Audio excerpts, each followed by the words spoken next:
putting your concept art on a plane like this in the file is really helpful, because then you don't have to have it open in a separate window. You can just sort of scroll over to it anytime you want to look at it.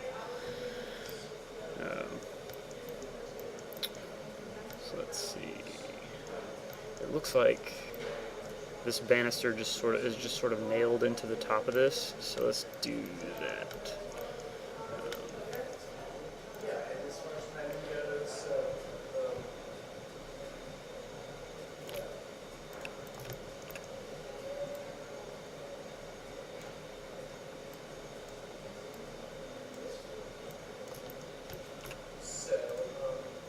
This is where my 2-meter reference is really helpful, because I can basically come up here and go, okay, how is a person standing next to this going to look? So I know sort of where to put the banister. Because this is actually door height, so a person would be about right here. So obviously the banister is too high right now.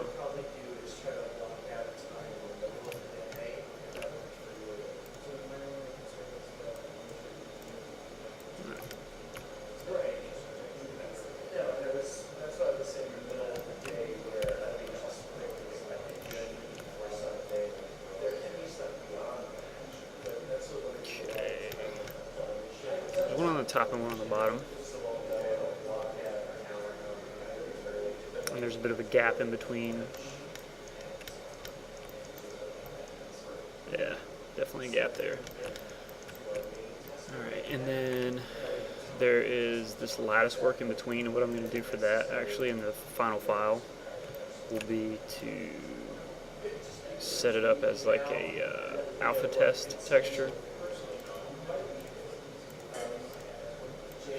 So I will put just a solid plane here, and then take and clone it this way and flip it. There we go.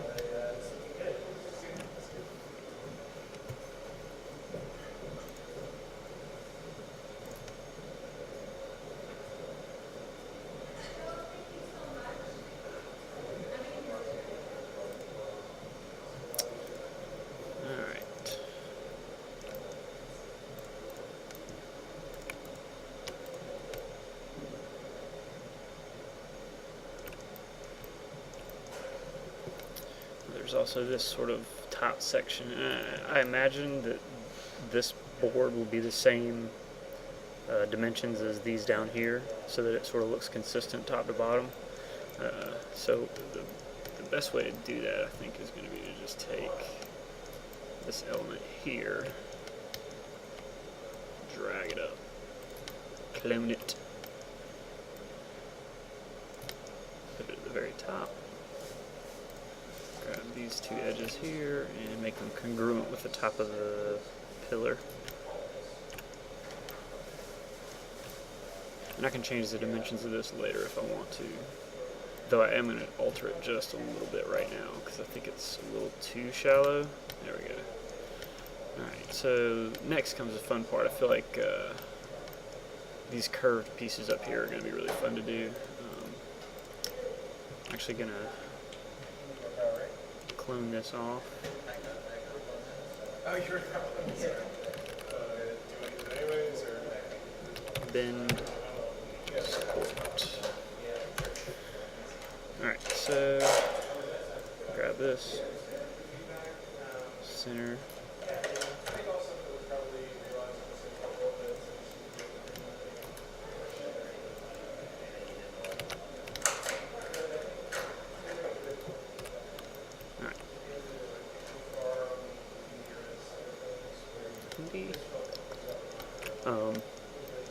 If I'm looking at these, it seems like they start, when the curve ends, they're congruent with the pillar itself. So I'm actually going to move this over and start it there. And then I'll do a slice once I've got my bend exactly how I want it. Probably going to make this a little taller than it is right now, just so that when I do the bend modifier, it comes out to where I want it to be. Alright, so first off, I'm going to connect these edges. 6 should be plenty. reset my transform so that the bend modifier isn't weirded out by any scales that I've done prior to that in the file, or in, to that sub-object. Now I'm going to drop a bend modifier on it. And this is one of my favorite modifiers in 3D Max. You can actually take and manipulate the bend in any myriad of different ways. I'm going to change the center so that it's down here where our curve actually starts. Obviously I want it to start right there at the bottom. And now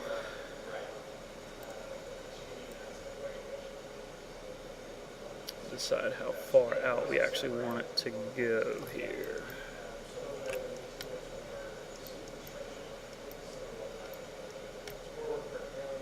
So I want to thicken this up, but I don't want to do it post-bend, so I'm actually going to come up here and do one of these. There's this nice little toggle that Max has called Show End Result, and what that does is it's going to show what the thing looks like with the bend applied to just those faces.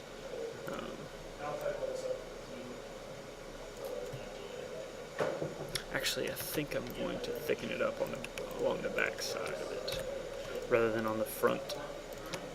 And the reason for that is because the thing starts here, so it just makes more sense to start the bend from that end, from that side.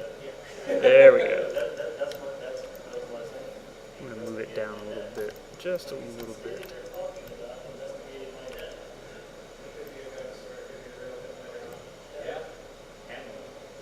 There we go. Collapse all. Now we're going to slice the top of this thing off. Slice modifier, and there's other ways of doing this. I just like the modifier itself. I feel like I get a little more control with the slice modifier rather than doing it within the UVW poly settings. You can do it there, you can do it, there's a lot of places you can do it. The reason I like doing it this way is because you can copy paste. I thought about that too. I thought that's a little bit on the nose. So now I've got two slice modifiers, and I can take this one and make changes to it.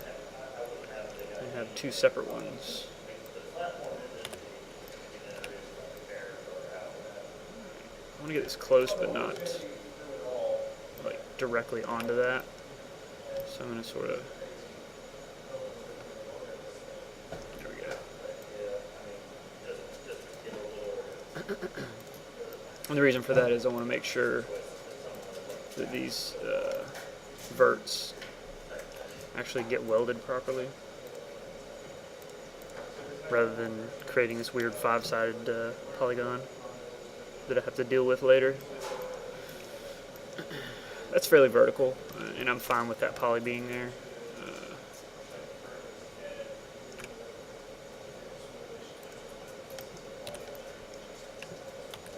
Actually, I think I'm going to sink this one in a little bit, so I'm going to connect here and here.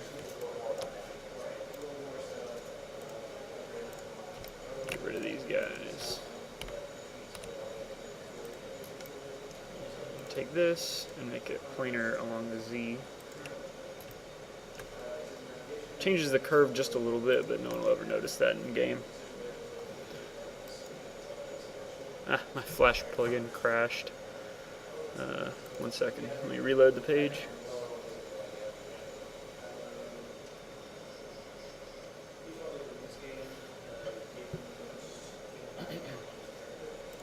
Alright, so scale that in just a little bit, and I'm going to sink it into this guy. There we go.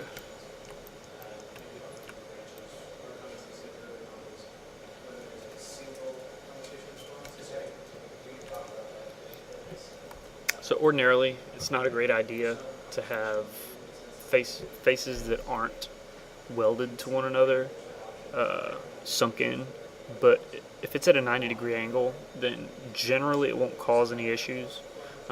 It's when you get at weird angles like this right here that stuff gets strange. So I feel like it's the best thing to do is going to be to actually cut around this pillar and tie these verts in. It's just safer that way because there's no chance that the faces are going to start Z-fighting with one another in game that way.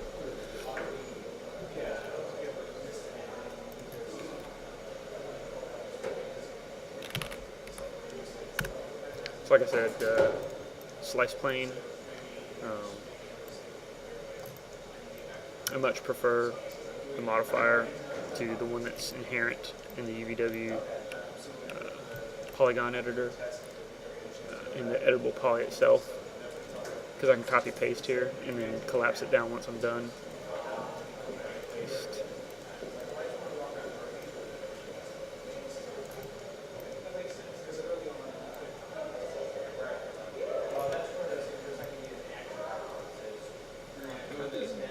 Paste.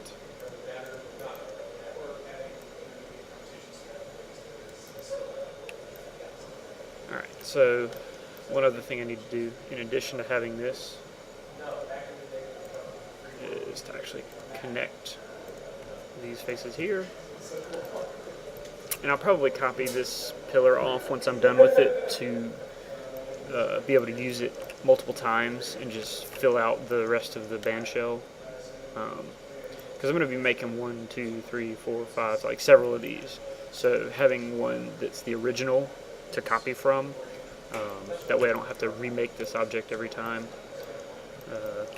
Speeds you up. So I want 2 segments. And I'm going to do a pinch so that they're the same width as the object that we're trying to add. Hit OK.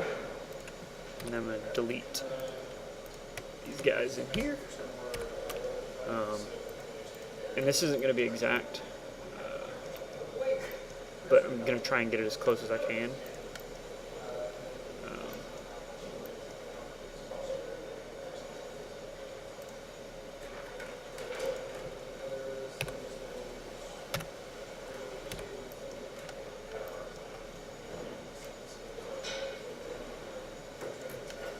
So there, they're pretty much on the same Z now.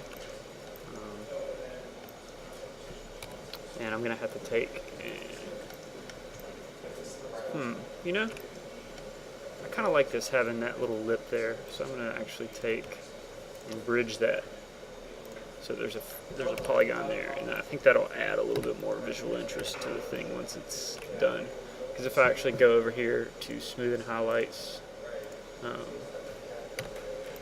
tell this to be, I'm actually gonna get rid of this weird peach color too, real quick. There we go. Same with this.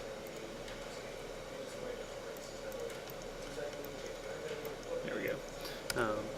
If I come in here and tell it to do hardware rendering, see there's that little edge right there is gonna make the thing look a little bit more interesting visually. And I'm actually gonna tell these to auto smooth. There we go.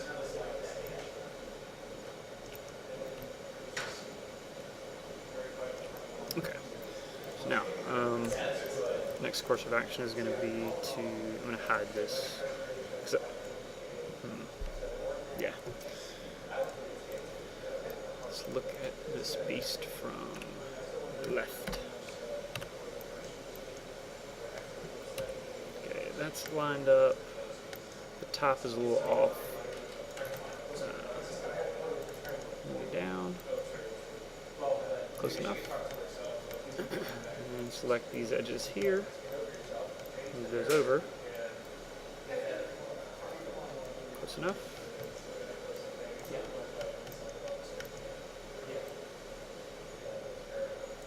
Alright, now when I go to attach and weld the verts, things are going to go much more smoothly. Attach this guy, and I bet you if I select these middle bits here, 12 edges, 12 vertices, down to 6. It means every area that was 2 verts is now 1 vert. And if I select this as an element, it'll select the whole thing, which means it's all stitched together. So in order to duplicate this on the other side, I don't want to have to go and make this again. So I'm just going to make sure that, yeah, my pivot's in the very center of the pillar itself. And then I'm going to go and do a symmetry modifier.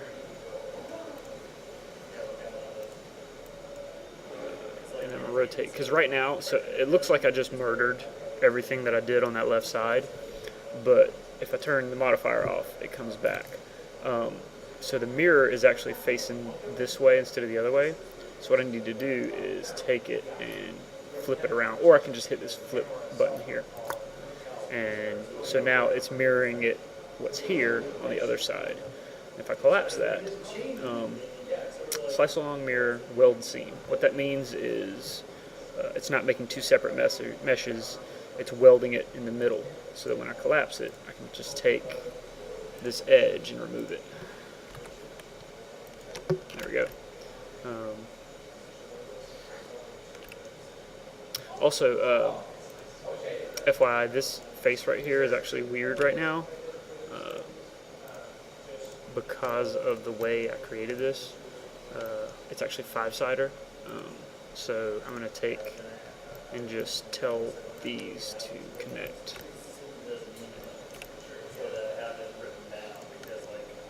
And the reason for that is I want to dictate exactly where that edge is, because if I don't, the software is likely to do it for me. And while the algorithms are pretty good most of the time, it's always best to have direct control over where you want your edges to be. Okay, same here. I probably should have done this before I did the symmetry modifier, but it's no big. This doesn't take long. Obviously, if I was doing this multiple times, I would want to do it first and then do the symmetry modifier after.